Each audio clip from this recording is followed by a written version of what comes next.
c'est Perrine, je suis diététicienne depuis 4 ans ou 5 ans, je ne sais plus maintenant. Je suis en formation de naturopathie, première année. Voilà, il y a 2 ans en tout, donc il m'en manque une. Et je suis de Marseille, je travaille en magasin bio. Aujourd'hui, on est là pour vous trouver des solutions, comment faire manger nos enfants autrement, mieux, en variant, et voilà, tout ce qu'on peut trouver aujourd'hui autre que dans les grandes surfaces. Donc moi, je suis Anne-Julie Lyonnet, je suis naturopathe. Ça fait 8 ans que j'exerce maintenant. Je donne des formations en ligne pour les mamans, surtout, sur comment soigner sa famille naturellement. Et l'alimentation, c'est pour moi une part importante quand même de la santé. Voilà, moi j'interviendrai plutôt sur le côté pratique ce soir. Tu pourras nous donner ton site après? Ouais, c'est www.aromate-santé.fr. Alors, dans ma partie, je vais parler donc, des glucides, qu'est-ce que c'est. Plus on va décliner au fur et à mesure. Donc, dans les glucides, la partie principale, le blé, qu'on mange, qu'on retrouve dans énormément de plats, de préparations, des farines, voilà. Ensuite, il y a les sucres, qui sont assez polluants, si je peux dire, dans notre alimentation moderne. Notamment donc les glucides, le blé et le gluten. En fait, au fur et à mesure, on zoome sur voilà, les composants. Pour résumer, qu'est-ce qu'il faut faire face à ça? Et en 6e partie, l'application de Anne-Julie qui va nous montrer des produits, des alternatives, des variations. Voilà. Pour ce qui est des glucides, les glucides, ça peut être des glucides rapides ou des glucides lents. Donc les glucides lents, le pain de Romain en fait partie. Et les glucides rapides, aujourd'hui, ça peut être aussi du pain, comme il nous l'a expliqué avec le pain blanc, qui peut devenir un glucide rapide, parce qu'il a perdu ses fibres, il a perdu son eau, il est trop raffiné. Voilà. Donc, par rapport à nos ancêtres, des études ont été faites. À l'époque du paléolithique, nos ancêtres ils mangeaient 39 à 40% de glucides. Voilà. Nous, aujourd'hui, nos recommandations, ce qu'on appelle le Plan National Nutrition Santé, donc le PNNS, nous recommandent de manger 50 à 55% des glucides. Or, leurs glucides à eux, au paléolithique, c'était des feuilles, c'était des légumes, c'était des fleurs parfois, c'était des racines, c'était qu'est-ce qu'il y a encore, des tubercules. Nous, aujourd'hui, quand on parle de glucides, déjà, il y a 2 catégories différentes, c'est-à-dire c'est les pommes de terre, c'est le blé, c'est les pâtes, c'est le riz, c'est les produits sucrés. Donc déjà, ils en mangeaient moins et c'était d'autres sources. Nous, on en mange plus et c'est encore d'autres sources. Les céréales-là qu'on mange aujourd'hui, certaines céréales, aujourd'hui, elles sont acidifiantes parce qu'elles sont pas de bonne qualité. Donc acidifiante, qu'est-ce que ça veut dire? Ça fragilise les os, ça diminue notre masse musculaire au profit de la masse grasse, parce que c'est les sucres qui font grossir et pas comme on peut nous rabâcher les lipides ou autres. Donc une alimentation riche, trop riche, je dis bien l'excès, pas de manger tout pour des féculents, je dis bien l'excès, fragilise nos os, nos muscles et acidifie l'organisme. Voilà. Donc juste pour dire, le PNNS en 2001, ils lançaient un plan national nutrition santé, tous les 5 ans ils le changent. Donc c'était manger 5 fruits et légumes par jour, après ça change, c'est augmenter les glucides pour diminuer les lipides, notamment on fait la guerre du cholestérol. Et en 2001, ils ont lancé diminuer, donc c'était leur programme c'est réduire les graisses et augmenter les féculents. Donc en 2000, selon une enquête, 10% des Français de plus de 18 ans sont obèses. En 2001, ils lancent la campagne. Résultat, 5 ans après, en 2006, donc, dans leur objectif en lançant le programme, c'était diminuer 20% l'obésité des plus de 18 ans. Diminuer. En 2006, ils lancent leur programme. C'est bizarre, il y en a 12,4. Donc l'obésité n'a pas baissé de 20%, mais elle a augmenté de 20%. En 2012, donc un nouveau programme se lance. En 2012, 15% de la population est obèse. En fait, ils veulent nous faire croire qu'on réduit notre obésité, mais en fait, on ne fait que l'augmenter au fur et à mesure des années. Et qu'est-ce qui augmente en même temps? C'est la consommation de glucides. Et c'est certainement pas la consommation de graisse, puisqu'on fait la guerre des graisses, on fait la guerre du cholestérol. La base de l'alimentation, donc les glucides, les lipides et les protéines. On a des protéines, des acides aminés essentiels. Quand on dit essentiels, en fait, ça veut dire que le corps ne sait pas les fabriquer. On doit les amener par notre alimentation. Donc il y a des acides aminés essentiels qu'on est obligé de manger. Dans les acides gras, dans les lipides, il y a des acides gras essentiels aussi qu'on est obligé d'amener par notre alimentation parce que le corps ne sait pas les fabriquer. Par contre, dans les glucides, il n'y a pas de sucre essentiel. Ça n'existe pas parce que notre corps sait fabriquer ces sucres à partir du gras. Donc à la limite, on pourrait quasiment se passer de manger de sucre, de grandes familles de sucre, et par contre mettre beaucoup plus de gras, et le corps utiliserait ce gras pour fabriquer du sucre. Alors que là, ils nous font faire le contraire. Ils veulent qu'on augmente les sucres et qu'on baisse le gras. Après, ces programmes aussi, ils sont relayés par les médecins, dans les écoles, par les diététiciennes. Parce qu'ils ont été appris. Et voilà. Ouais. Et donc, ça arrive quand même dans les habitudes des gens. Et puis, il y a aussi ce qu'on trouve dans les supermarchés, quoi. Quand on regarde la taille des rayons des aliments sains, c'est rien par rapport à tout ce qu'il y a de... Parce que même ça, forcément, les habitudes des gens, j'avais une collègue diététicienne qui était capable de comparer du gras en cuillère à soupe d'huile. Et donc elle va te dire, je vais dire n'importe quoi, hein, mais je sais pas, une tranche de saucisson ou un morceau de saucisson, c'est 6 cuillerées à soupe d'huile. Et puis une poignée d'amandes, c'est 3 cuillerées à soupe d'huile. Donc, je me disais, mais attends, mais c'est pas du tout le même gras, quoi, de manger un gras saturé de saucisson ou de manger des amandes qui contiennent des oméga 3 et puis en plus du calcium, du magnésium, ça n'a rien à voir pour le corps. Donc, je sais pas si tu es d'accord avec ça, mais voilà, cette comparaison, c'est ce qu'on appelle des équivalences. Voilà, l'équivalence d'un jus d'orange frais pressé avec une part de pizza, tu vois, pour le sucre. Tu te dis, mais tu peux pas comparer ça. Enfin, alors que nous, en naturo, on va utiliser l'aliment, voilà, de quoi mon corps a besoin pour fonctionner, où est-ce que je peux le trouver dans mon alimentation. Donc dans les glucides, voilà, donc c'est les féculents. Un petit peu plus zoomé, comme on a parlé Romain avec son pain, on centre sur le blé. Donc il faut savoir que les blés aujourd'hui n'ont rien à voir avec les blés anciens. Je parle avant de l'exploitation du blé. Donc comme il dit dans les années, je crois qu'il a dit dans les années 50-60, sont vues apparaître des nouvelles variétés de blé fabriquées par des laboratoires. Donc déjà quand on entend ça, on se dit c'est pas naturel, il y a un problème. Pourquoi ils ont choisi de faire ces nouveaux blés? Pour qu'il y ait un meilleur rendement, pour que ils soient plus résistants, les cultures soient plus résistantes et bien sûr toujours plus de production. Donc ces hybridations, ce qu'on appelle ces hybridations, ils ont abouti à des blés qui contiennent au lieu de 14 chromosomes au blé ancestral ancien, à 42 chromosomes aujourd'hui. Sauf que, je le rappelle chez l'homme, le fait d'avoir un chromosome en plus, on a des handicaps très importants dont la trisomie 21. Donc là, les blés aujourd'hui nous portent 42 au lieu de 14 chromosomes. C'est beaucoup de modifications. C'est beaucoup de modifications. Ouais, tu vois, elle parlait du paléo tout à l'heure. Le temps qu'on passe de chasseur-cueilleur à agriculteur, il y a eu des milliers d'années. À chaque fois qu'on a changé notre régime alimentaire, c'était des milliers d'années. Là, des années 60 à aujourd'hui, mais nos céréales ont muté, parce que là, elle parle du blé, il y a le maïs aussi qui a muté, on a du soja OGM, on a tout un tas d'additifs alimentaires qui n'existaient pas. C'est cata, quoi.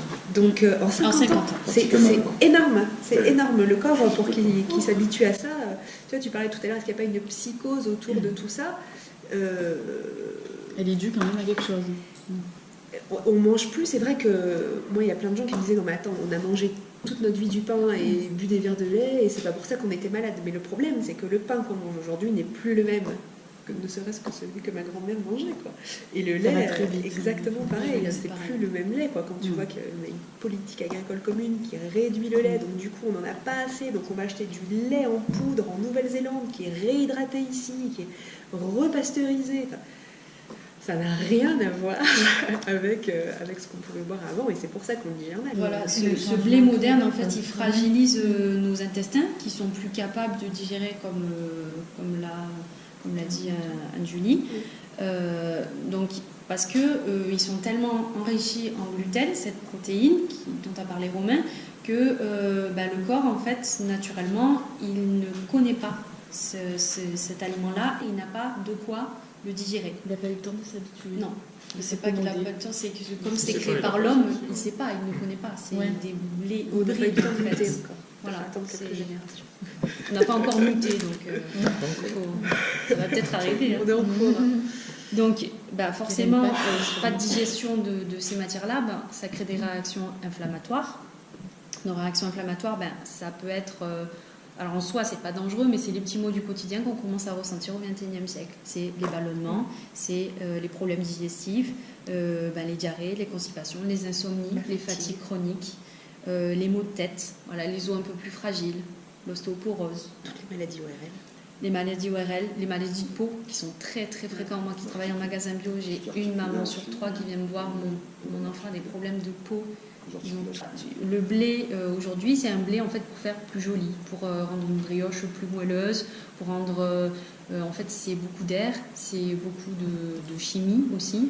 Nos préparations sont moins friables, voilà, ça permet en fait on veut que ce soit joli, on veut que ce soit beau, mais c'est plus digeste. Le gluten, donc pour la petite définition, c'est du mot latin glu, qui signifie, comme son nom l'indique, colle, glu ou gomme. Voilà. Donc c'est une fraction protéique qui agit comme une substance adhésive. Il a très bien du romain.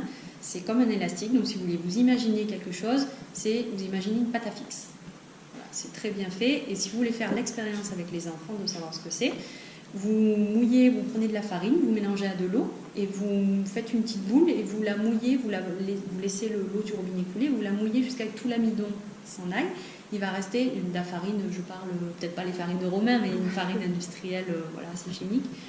Voilà, vous voyez qu'il reste une pâte, c'est vraiment comme une pâte à fixe, limite. J'ai pas essayé pour voir si ça collait, mais on pourrait essayer. Le gluten, c'est vraiment la protéine du blé. Ces réactions inflammatoires, qu'est-ce qu'elles font? Elles affaiblissent le système immunitaire. Si sans arrêt l'organisme il reçoit un feu digestif, qu'est-ce qui va se passer?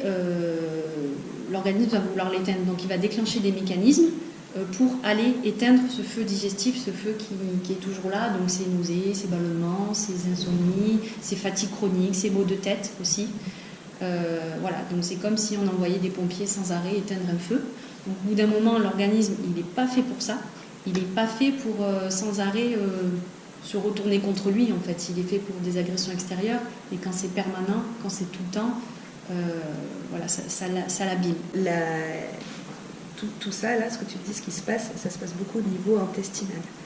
La muqueuse intestinale, c'est très très fin, quoi. C'est une couche de cellules. Donc c'est encore plus fin que du papier à cigarette. Donc quand on a des espèces de colles comme ça, là, de gluten, de débris, de glucides qui viennent se coller sur cette paroi parce qu'elles ne sont pas digérées, déjà ça bloque l'assimilation parce qu'en fait au niveau de cette paroi on a donc l'intestin là, je ne sais pas si je schématise bien, donc il y a l'intérieur de l'intestin avec tout le bol alimentaire à moitié digéré qui passe, et puis de l'autre côté on a le sang, et donc on va avoir les nutriments de ce qu'on mange qui vont traverser la muqueuse pour aller dans le sang, et puis les déchets du sang qui vont retraverser pour être évacués dans les selles. Si à un moment cette muqueuse elle est bouchée, eh ben, les échanges ne se font plus, donc on perd de notre alimentation, quoi. Enfin, Profite plus des il y a une nutriments. malnutrition, et en même temps nos propres déchets restent dans le système. Ou alors, donc ça c'est la première solution, ou alors, vu que les molécules de gluten ou de glucides n'ont pas pu être complètement découpées, hein, on a des petits enzymes qui viennent découper tout ça, pour pouvoir passer à travers cette membrane très fine. Là, il reste ce qu'on appelle une métabolite intermédiaire toxique qui est trop grosse et qui en fait va faire un trou dans la muqueuse pour passer. Et après, par ce trou, il y a plein de déchets qui devraient être évacués dans les selles qui repassent dans le sang. Et en fait, on s'auto-intoxique aussi comme ça avec nos propres déchets. Donc ça génère après comme il a dit, ça génère plein de problèmes au niveau du corps. Et on voit plein d'allergies aussi comme ça. Et notamment ces blés qui contiennent 40 fois plus de gluten que les variétés anciennes, en fait, elles créeraient une addiction au niveau du cerveau. Donc ça se passe là. C'est-à-dire qu'en mangeant des aliments contenant du gluten ou du blé très modifié, en fait, au niveau du corps, ça libérerait des éléments qui viennent se fixer à la place des opioïdes sur le cerveau. Donc, c'est-à-dire que les récepteurs de la morphine, ces mécanismes-là qui sont libérés lors de l'ingestion d'aliments, en fait, ils viennent se fixer sur les récepteurs de la morphine. Donc, ce qui fait que ça crée une dépendance à ce niveau-là, c'est-à-dire que quand on en mange, c'est bien, c'est super, et quand on n'en a plus, on en a envie. Et si vous faites le test d'essayer de manger sans gluten ou sans sucrerie ou sans vraiment choses raffinées, comme on dit, l'organisme il est en manque en fait. Il y a ce côté dépendance en fait que crée le gluten, et les industries agroalimentaires ils l'ont très bien compris puisqu'ils en rajoutent pour nous rendre vraiment dépendants. Et puis l'addiction, elle est nourrie par plein de trucs, comme tu disais, les opioïdes, mais il y a aussi le sucre, et puis il y a les glutamates aussi qui sont rajoutés pour donner plus de goût, qui sont des gros exhausteurs de goût et qui redonnent, qui sont addictifs et qui redonnent envie de manger. Et il y a c'est ce que ça bousille le goût et surtout le goût des enfants, quoi. Parce que quand on leur donne et on peut regarder, c'est partout. Hein. Soit il y a marqué GMS, soit il y a marqué glutamate, soit il y a marqué arôme de. Et alors là, dans tous ces arômes, c'est du glutamate. Quand il y a marqué arôme de bidule, les chips vertes au wasabi là, arôme de wasabi, voilà. Ou les chips arôme poulet rôti. Voilà. Tous ces trucs-là, ça veut dire glutamate. Et donc ça, c'est une véritable catastrophe. Et donc, de un, ça bousille leur goût, parce qu'en fait, c'est un exhausteur de goût. Donc il y a vraiment un goût très, très, très, très fort. Et on remarque sur les enfants enfin moi je le vois sur mes petits patients, des enfants qui ont été habitués à manger comme ça, quand tu leur donnes des haricots verts du jardin ou une tomate du jardin, ils trouvent que ça n'a pas de goût, quoi. Comme si tu manges trop salé. Et ça, en fait, ça leur bousille complètement le goût. Donc c'est super compliqué. Après, on est obligé de faire une détox de tous ces produits-là. Il faut, on dit en général, pour prendre toute habitude, il faut 2 semaines à l'organisme pour s'habituer. Donc si on arrive à passer ce cap, faut-il arriver c'est 2 semaines, c'est rien. Oui, c'est rien. Et bien sûr, en agroalimentaire, ils utilisent, donc le gluten, il n'est pas que dans l'alimentaire, il est dans les assaisonnements, dans les condiments, les sauces toutes faites, les cocktails, les glaces, parce qu'en fait, ça améliore la texture. Comme il l'a dit, dans le sétan, c'est une protéine de gluten. Dans les cosmétiques, dans les soupes, les édulcorants, les produits à base de soja, on pourrait lister, si vous regardez chez vous, si vous avez des paquets. D'où les problèmes d'allergie, parce que peut-être que l'organisme il est trop sollicité tout le temps, trop en contact. Si on en met, tout à fait. Si on en met dans les cosmétiques, donc on s'en met en externe, on en ingère sous, dans les boissons, dans la sauce soja qu'on se met dans son wok avec les nouilles qui en contiennent déjà. Je veux dire, après, ça fait. L'organisme il est dépassé. C'est vrai qu'il y a eu une grosse polémique en fait sur le soja parce que le soja en général, il y a la grosse polémique du fait que ça soit œstrogène-like et que du coup il y ait des pubertés précoces, il y ait des problèmes. Et moi j'ai entendu pour les filles. Les deux, quoi. Les deux. Les filles, elles ont des pubertés précoces, et puis les garçons. Elles ont trop d'oestrogènes. Non, c'est juste au niveau du soja par lui-même. Le soja par lui-même. Sauf un pouce, bien sûr, mais sauf vous savez pas d'où ça vient. En fait, c'est vrai que il y a 2 écoles. Quoi. Il y a l'école qui dit que effectivement c'est très embêtant et que comme il y a des phytoœstrogènes, ça booste le système oestrogène de tout le monde. Et il y a l'autre école qui dit non, parce que la plante, elle est régulatrice. Elle n'est pas elle va pas forcer, quoi. Stimulatrice, merci. Et du coup, et c'est ce qu'on voit sur les femmes ménopausées, justement. On leur donne du soja. Et ce soja, en fait, il va réguler le taux d'oestrogène dans le corps. Il ne va pas le stimuler. Donc, dans ce cas-là, ça ne serait pas un problème d'avoir ces produits au soja. Après, on est toujours dans la dose qui fait le poison, c'est-à-dire que les gens consomment beaucoup trop de produits laitiers, Et du coup, ils vont remplacer tous leurs produits laitiers par des produits au soja. Donc, ils vont se boire un bol de lait de soja le matin, et puis ils vont se faire un steak de tofu à midi, et puis un yaourt de soja pour le goûter. Et puis là, du coup, il y a beaucoup trop de soja. Trop de soja, Voilà, donc là, on a fini avec les glucides, le blé, le gluten. On va parler de l'autre poison, qui est le sucre. Donc les alternatives, évidemment, si on veut arrêter de manger du blé. Et avec beaucoup de gluten. Voilà, si on veut arrêter de manger trop de gluten. Bon, bah déjà, par exemple, si on arrive à trouver du pain comme celui de Romain, c'est quand même beaucoup mieux, quoi. Si on arrive à trouver des variétés anciennes de blé, qui ont été bien travaillées, qui ont été fermentées, qui sont donc déjà prédigérées, ça va être beaucoup mieux. Après, il y a des céréales qui ne contiennent pas de gluten. On a le riz, le sarrasin, le maïs, le quinoa, le millet, et puis après ce qu'on utilise beaucoup moins, voilà, le fonio, l'amarante. L'amarante, c'est local? Non. Le kamut, il y en a.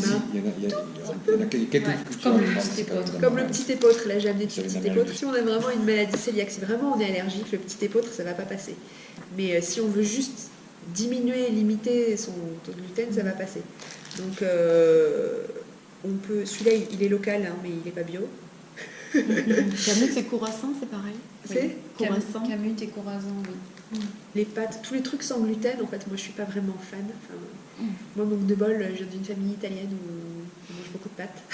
Et les pâtes sans gluten, je suis désolée, mais c'est pas bon. Donc je préfère manger du riz que des pâtes sans gluten. Ou voilà, on peut faire cuire du petit épeautre ou de l'épeautre comme on ferait cuire du riz ou des pâtes ou du quinoa. Après, on peut les utiliser en farine aussi. Donc, quand on veut faire des pâtes à tarte, quand on veut faire des gâteaux ou des cakes salés ou tout ce qu'on pourrait faire à base de farine de blé.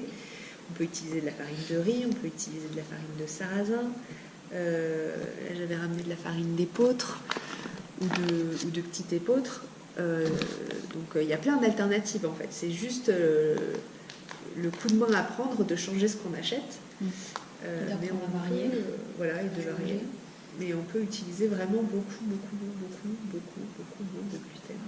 Est-ce que on t'avait commencé à parler à propos de la psychose du gluten? En fait, il faut pas tomber dans l'excès, et comme on a dit, c'est toujours la dose qui fait le poison. Il ne faut pas tomber dans l'excès de voilà, je mange mes gâteaux, mes pâtes, machin, tout rebasculer comme le soja et le lait, tout rebasculer à l'inverse dans le gluten, parce que les préparations sans gluten à base de chocolat, de sucrerie, c'est hyper nocif aussi parce qu'il y a plein de mélanges de différents ingrédients. Et c'est super cher en plus. C'est cher. 4 € la toute petite boîte avec 3 gâteaux. Franchement, c'est pas de bonne qualité non plus, donc il vaut mieux se baser sur des aliments, on va dire, naturels, simples. Simple. Tu fais un cake à la farine de riz, tu vois, ça te coûte rien plutôt que d'acheter ces petits trucs plein de sucre. Donc il ne faut pas basculer dans l'excès du tout sans gluten. On dit juste de varier, et à part si on est intolérant, et encore on peut cuisiner maison et brut aussi en étant intolérant. Après c'est pas compliqué, hein. Il suffit de faire une éviction complète pendant 3 semaines. On va vite le voir quoi, la différence. Sur la santé pour le gluten. Le problème, t'arrêtes de manger du gluten pendant 3 semaines, tu vois ce qui se passe sur ton organisme. En fait. Tu vas tout de suite le sentir. Même si t'es pas allergique. Moi, je suis intolérante, par exemple, donc je le vois je l'ai tout de suite senti quand j'ai arrêté. Et après, ce que je conseille de faire à mes patients, c'est de recommencer à manger un petit peu de gluten 1 fois par semaine. Ok, ça va, mon corps y gère. 2 fois par semaine, qu'est-ce qui se passe? Et au moment où mon problème de santé lié au gluten revient, on se dit ah, ok, là j'ai atteint mon seuil de tolérance. Donc ça veut dire que jusqu'à 1 fois par semaine, c'est bon. Donc voilà, c'est cool aussi. On n'est pas obligé de se dire je ne mange plus jamais de gluten. On peut en manger quand même, mais on sait que dépasser la dose, ça va ressortir. En fait, c'est très difficile à voir dans les analyses quand si on est intolérant ou allergique, à part les cœliaques ou c'est particulier, les maladies de Crohn, qui est une autre maladie. En fait, on ne peut pas le voir parce que le gluten, il est composé d'encore de fragments protéiques, les glutamines et les gluténines. Et en fait, au sein de ces mêmes fractions protéiques, il y a encore des petites fractions protéiques et c'est encore composé de 12 12 fractions protéiques, c'est 2 protéines elles-mêmes. Et en fait, parfois, on peut être intolérante ou plus sensible à une des 12. Mais ça, au niveau des analyses, ça se voit pas. C'est impossible à voir. Donc en fait, comme le dit Anne-Julie, c'est en l'évitant qu'on va voir si on est sensible ou pas. Malheureusement, on ne peut pas cibler la fraction protéique à laquelle on est allergique, mais on sait simplement qu'on est plus sensible, plus réactif. Et dans ce cas-là, on va varier, on va utiliser d'autres céréales. Voilà. Donc, le sucre, c'est un aliment hyper moderne. Au Moyen-Âge, c'était complètement inconnu, c'était même un ingrédient de luxe. C'est-à-dire qu'on amenait des fruits confits au roi, au duc, c'était vraiment quelque chose de précieux. Ça fait un peu, des fois les fruits confits, ça fait un petit peu bijoux ou diamant, des fois, comment c'est fait, les petites cerises, les petits rubis, voilà, c'était luxueux. Chocolat. Ouais. Et en fait, avec le développement de l'agriculture, ça c'était nos ancêtres, en fait, voilà, ils se nourrissaient vraiment de racines, de noix, enfin de choses vraiment basiques et simples, et aucune trace de sucre. Il y en avait dans les feuilles, quand même. Oui, non, mais de sucre. Mais le sucre ajouté, voilà, le sucre. De sucre. Ouais, Tu je n'ai pas précisé. Comment tu tu Le le sucre de canne, en fait. Le sucre issu de sucre de canne. Mais c'est pas la même molécule que le fructose? En fait, tu appelles le c'est sucre, saccharose voilà, c'est le saccharose qui est composé de glucose et fructose. Ouais, oui, c'est trop bien. Voilà, le glucose est composé de 2 sucres. C'est le saccharose, c'est le sucre blanc de table. Vous vous servez, c'est le saccharose composé de 2 sucres. Et le sucre des fruits, c'est que du fructose. Voilà. Donc déjà, le saccharose, c'est 2 sucres et c'est quelque chose qu'on est arrivé à extraire de l'alimentation, en fait, de plantes. Voilà. Donc c'est raffiné. Le sucre du fruit, c'est quelque chose qui est présent naturellement. Et on mange le fruit, on mange le sucre à travers le fruit, en fait. Oui, on là, mange un tout. il me faut ajouter parce que beaucoup de gens pensent que c'est... Quand on mange le fructose, c'est beaucoup plus bien bon que si on mange l'autre sucre, mais c'est pas la vérité. C'est bien si on mange la fruit avec le fruit en les fibres, mais si on mange un smoothie, ok, ça va, mais si tu manges, bois tous les jus de fruits, c'est infernal, c'est une catastrophe. Donc, le jus de fruits, parce qu'on a beaucoup des enfants qui boivent que de jus de pomme ou que de jus d'orange, même si c'est écrit bio, c'est pas du tout bien. Il faut que ce soit accompagné. Oui, tout à fait. J'ai un petit exemple avec ça. 30 millilitres de jus de pomme, donc que de jus de pomme, les calories étaient doublées par rapport au Coca-Cola. Parce que, en fait, dans le jus de pomme. Toute la dope qu'il y a dans le Coca. Oui, non, mais juste en équivalent. Voilà, au niveau de la même quantité de jus, donc 30 ml de coca et 30 ml de jus de pomme, le jus de pomme est 2 fois plus calorique que le coca parce qu'on a perdu ses fibres et l'eau qui permettent de diminuer la quantité de sucre. Ouais. Voilà. Alors moi, je veux dire quand même que là, on parle de jus de fruits. Non, mais c'est vrai, attends, c'est important, moi, je trouve. On parle de jus de fruits industriel, quoi. Le truc que tu achètes en brique. On est bien d'accord. C'est pas du tout pareil que quand tu as ton extracteur de jus à la maison et que tu te fais un jus frais qui est plein de vitamines que tu bois dans les 20 minutes. Parce qu'effectivement, on va avoir beaucoup de sucre, on n'aura plus les fibres à l'extracteur de jus. Par contre, on aura un boost en vitamines énorme. Et les vitamines aident à assimiler le fructose. Donc là, il y a quand même pas de problème. Il y a une polémique sur les jus. Mais très il y a une polémique sur les jus. La mode aussi. Oui, parce que ils ont perdu leurs fibres. Et du coup, il faut faire... En fait, c'est toujours le problème, c'est que les gens se disent, voilà, je fais que des jus de fruits, je fais que des jus de légumes. Non, c'est toujours le problème de l'excès, c'est un petit peu. Il faut savoir que quand on prend à l'extracteur, parce que j'ai un extracteur donc je sais ce que ça fait, pour faire un verre comme ça, il faut avoir, c'est comme si on mangeait une salade de 10 carottes avec 10 betteraves. Donc il faut se rendre compte aussi de ça. Donc il y a beaucoup de sucre, même si c'est frais. Il faut sensibiliser les gens par rapport aux quantités. Mais si on veut manger l'équivalent en salade d'une carotte, une betterave, finalement ça fait sadieux. Et c'est pas grave si ça fait que sadieux. Donc pareil pour les enfants, les fruits, l'équivalent d'une pomme, l'équivalent un grand verre de jus d'orange, il faut leur montrer, peut-être faire un atelier où c'est l'équivalent de 5 oranges. Donc est-ce que tu arriverais à manger 5 oranges? Donc il faut leur montrer que c'est beaucoup de sucre. On a exactement ce plateau dans notre ambiance précise où ils font le jus d'orange. Et l'orange que tu extrais comme ça, parfois c'est une seule orange. Ça dépend des oranges, mais c'est une seule orange à jus. Après, tout est relatif, quoi. Là, on part dans l'extrême c'est un peu l'extrême, quoi. Entre se faire un jus à l'extracteur et manger un paquet de Pépito, moi je préfère qu'ils se boivent un jus à l'extracteur, quoi. Comparons ce qui est comparable. Voilà, comparons ce qui est comparable. C'est vrai que ça fait du sucre, il y a quand même les vitamines en même temps, mais après il y a pire, quoi. Enfin, je veux dire, on ne va pas leur donner des jus de fruits toute la journée, évidemment que non. S'ils se boivent un jus dans la journée, ça ne pose pas de problème. Il n'y a pas beaucoup d'enfants qui se font des cures de jus. Il faut quand même dire, on a des enfants à l'école qui boivent toute la journée presque rien parce qu'ils boivent que de fruits, que de jus de fruits. Industriel. Je sais pas. C'est pas dans tous les maisons. C'est pas fait à l'extracteur pressé minutes. Et pour ça, c'est rare de se faire le jus à l'extracteur. Tu veux dire qu'ils ne boivent pas d'eau? Dans l'école, ils boivent pas de jus de fruits, tu veux dire? Non, dans l'école, ils boivent rien. D'accord. C'est très dur à le faire. Ils n'ont pas l'habitude. Non, je ne bois pas de l'eau. Et on a des enfants qui refusent de boire. Ça, c'est l'addiction au sucre dont on va parler. C'est le problème. Pour ça, il m'a fallu. Alors, les enfants, l'eau, c'est la vie. On explique que plus que 70% du corps est fait de l'eau et que comment c'est important.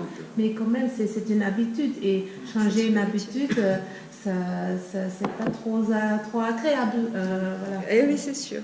Donc le sucre, comme nous l'a expliqué Barbara, c'est apparemment une drogue chez certains enfants qui ont du mal à s'en défaire, et on se retrouve avec des enfants anxieux, énervés, angoissés, qui ont du mal à dormir, parce que le sucre, quand on le mange, produit ce qu'on appelle un pic glycémique, donc qui élève le taux de sucre dans le sang. Et en fait, ces pics glycémiques, quand ils passent du sang à la cellule, en fait, il y a une chute glycémique après derrière. C'est-à-dire qu'on fait des hypoglycémies. Quand le sucre issu de la digestion est passé dans nos cellules, donc pour nous nourrir, on a un excès puis un pic. Et en fait, c'est ces effondrements-là qui créent, souvent en fin de matinée ou en fin d'après-midi, qui fait qu'on est un petit peu plus énervé, parce que le cerveau demande quoi en priorité?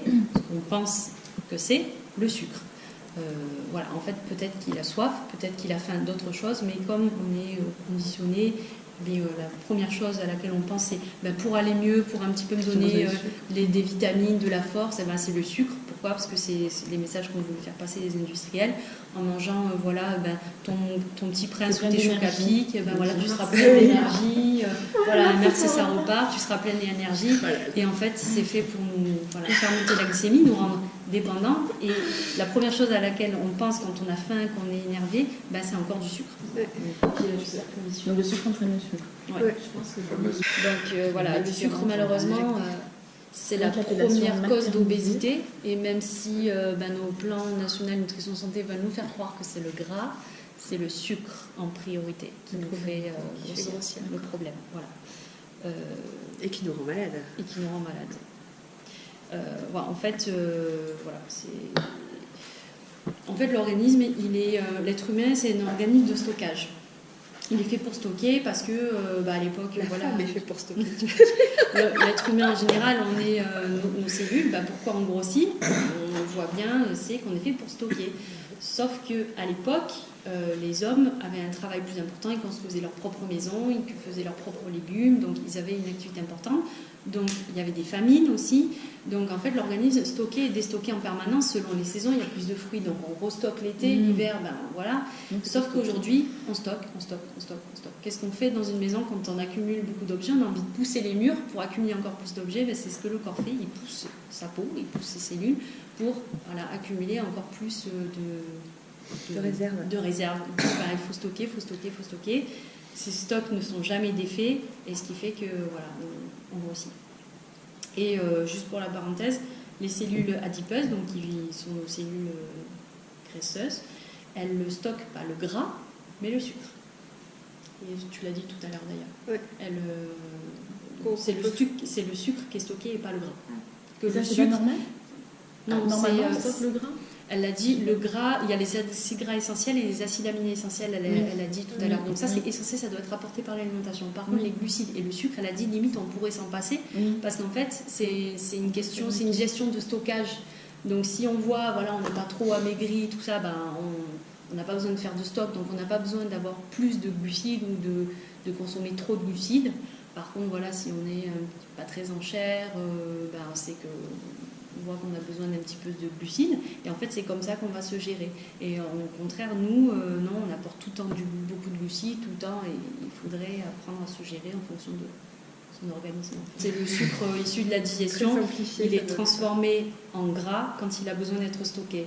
Et en fait, il va être recherché pour être retransformé en sucre quand l'organisme est en hypoglycémie et manque de sucre. D'accord. Voilà.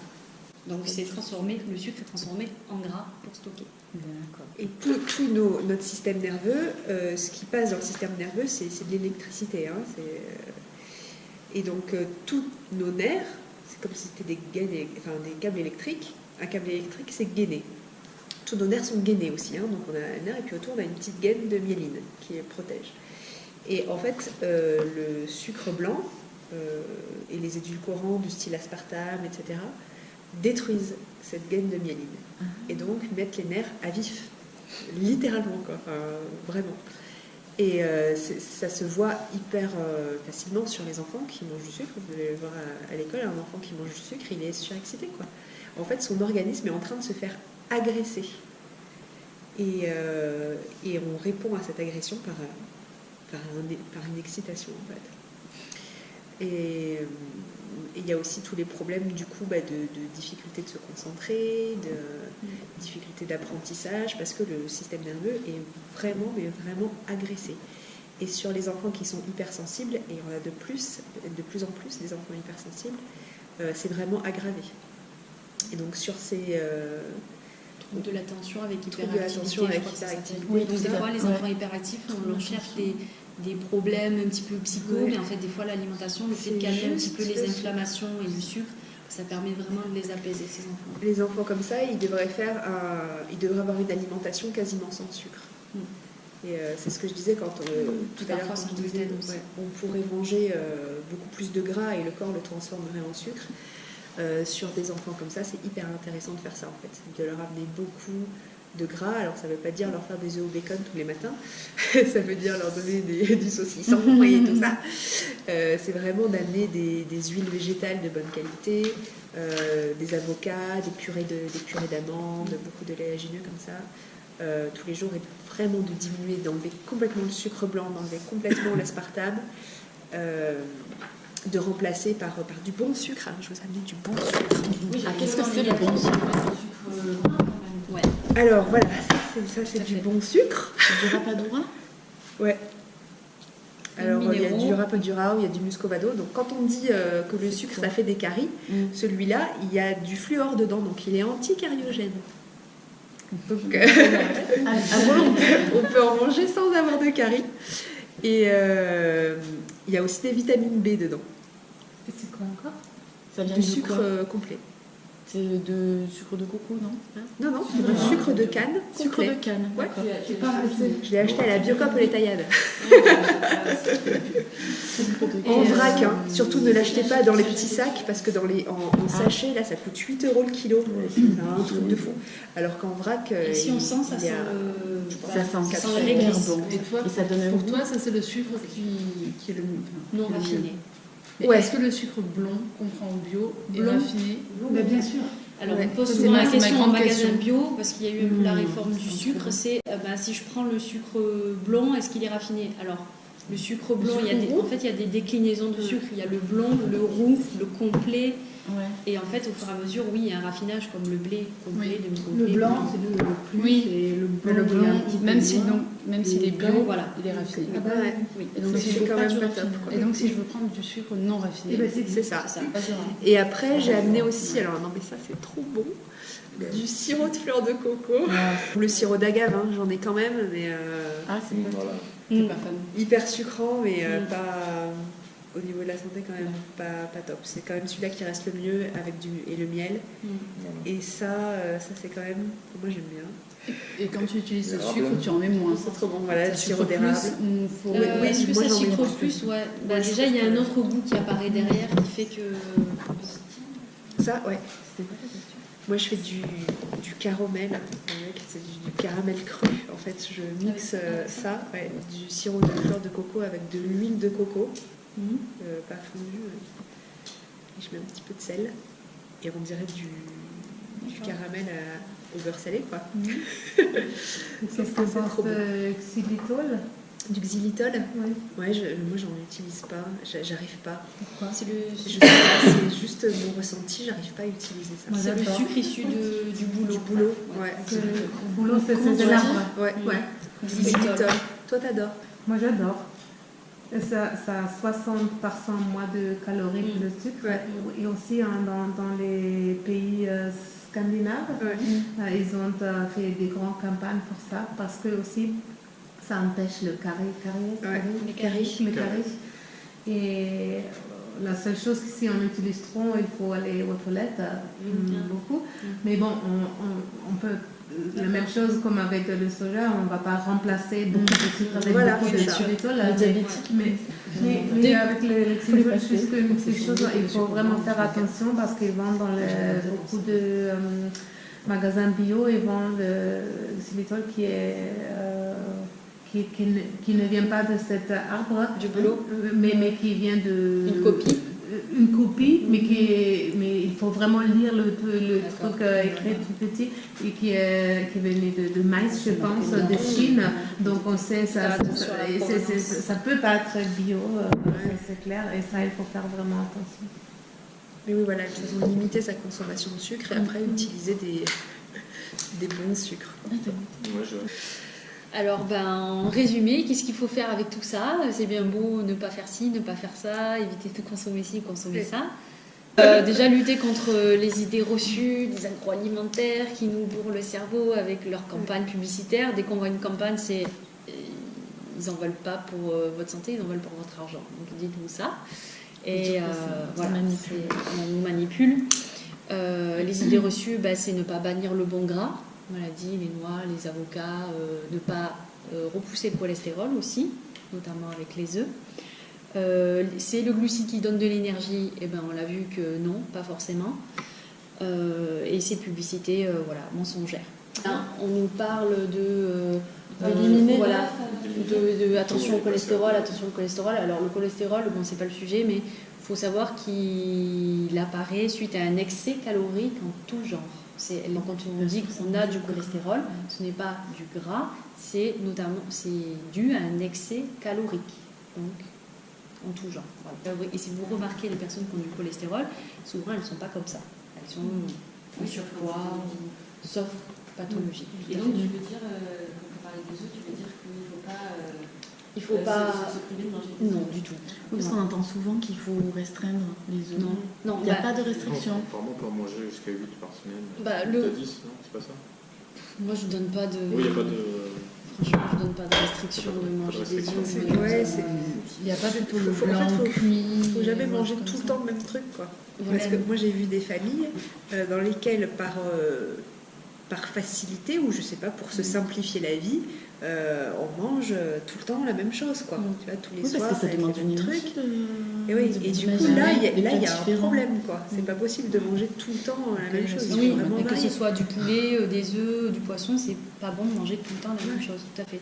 Donc c'est lutter contre les idées reçues, varier les céréales et les sources de glucides, varier ses protéines, comme on vient de le dire, que ce soit animal ou végétal. Donc varier, donc on peut manger des œufs, du poisson, gras et blanc, de la viande rouge, des volailles. Voilà, donc après les œufs c'est la facilité pour certains parce que c'est pas cher et c'est une très bonne protéine, c'est-à-dire qu'elle renferme beaucoup de minéraux, d'acides aminés différents. Quand on mange les œufs, on a tous les acides aminés représentés. On peut les intégrer facilement dans des recettes, des galettes, des petites galettes de céréales, des crêpes dessert ou les végétales par exemple, des mousses au chocolat. La mousse au chocolat, si on a vu les recettes ancestrales ou si on a un peu cuisiné, c'est chocolat et œufs. On met des zestes d'orange, mais la vraie recette de la mousse au chocolat, c'est juste ça, c'est du chocolat, donc il n'y a pas de sucre. Donc on peut faire vraiment des bons desserts. Je vous ai amené ça d'ailleurs, sur le chocolat. Le chocolat, c'est cacao alors? Oui, et oui, parce que le Goûter, chocolat si vous voulez, ça va pâtissier est...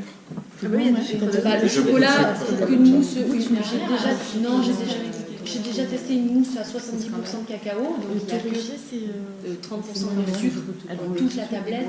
Donc je veux dire, quand on mange son petit pot de mousse au chocolat, c'est pas non plus un excès de sucre qu'on a, parce que c'est 30% de la tablette. Il ne faut pas non plus devenir des ascètes. Hein. Voilà. Non, mais c'est vrai, quoi. Mais on a de très bonnes mousses au chocolat avec du 70%. Voilà, testé. Ouais. Voilà, donc c'est aussi varier ses sources de bonnes graisses et utiliser des sucres naturels, donc comme a montré Anne-Julie. Alors, moi, mon livre de référence, c'est un petit livre orange de Corinne Gouget sur les additifs alimentaires. Et là, en fait, tu as toute la liste des E, 100, 200, passée en revue, et elle te dit à chaque fois, il y a un code couleur vert, orange ou rouge, et elle te dit à chaque fois si c'est dangereux ou pas. Pour moi, le plus simple, enfin bon, voilà, en tant que maman, moi j'essaye vraiment de me simplifier la vie. Le plus simple, au lieu de décortiquer les étiquettes, c'est d'acheter juste des produits de base et de les cuisiner simplement. Et en fait, pour moi, tant qu'on reste dans du local, tu vois, tu vas acheter... le mieux, c'est de faire son potager, on est d'accord. Mais bon. Admettons, un jour, tu voudrais prendre un truc d'apéro, machin... Ouais, mais tu regardes si c'est dangereux. Si ça reste J'ai fait le test un avec jour... l'application, Ouais, voilà. Si ça reste de temps en temps, c'est pas grave. Je veux dire, ton organisme, il va le gérer, quoi. L'additif. Là où ça devient embêtant, c'est quand c'est tout le temps, toute la journée, et qu'il y a des effets cocktails aussi entre différents additifs. Parce que là, c'est vrai que pour un enfant qui est encore petit, ça peut être énorme, quoi. Tu vois, quand tu as le matin le pain de mi-harisse sans croûte, bourré d'additifs, plus le Nutella avec le jus d'orange en brique, qu'à midi, tu as la nourriture de la cantine, qu'au goûter, tu as le petit gâteau sous emballage bourré d'additifs, et que le soir, tu as les repas tout près de chez Picard encore bourrés d'additifs, bah, ça fait beaucoup d'additifs pour un petit gamin, quoi. Genre les biscuits industriels. Ça, tu le traites. Biscuits sucrés industriels. Tout ce qui est industriel, déjà, moi je Est-ce que dis c'est mauvais? C'est à bannir. Qu'est-ce qui est mauvais dans les biscuits au pire, à réduire. Pourquoi tu parles? Les biscuits Parce que malheureusement, industriels. les enfants, ils ont du mal à Si passer... tu trouves un exemple. Qu'est-ce qui est mauvais dedans? C'est le fait que ce soit industriel, c'est le fait que ce soit C'est le fait sucré. que ce soit industriel, c'est le fait que ce soit de la farine blanche, avec du sucre blanc, avec des huiles végétales, souvent de palme, qui est des exhausteurs de goût, qui est de la lécithine de soja OGM. Qu'est-ce que j'oublie? Des conservateurs. Des conservateurs, les arômes artificiels. les arômes artificiels, le fameux Y a rien glutamate de- qui est y a un rien de vrai bon, en poison. fait. En fait, le glutamate, je vais tout dire aussi, c'est un Oui. gros...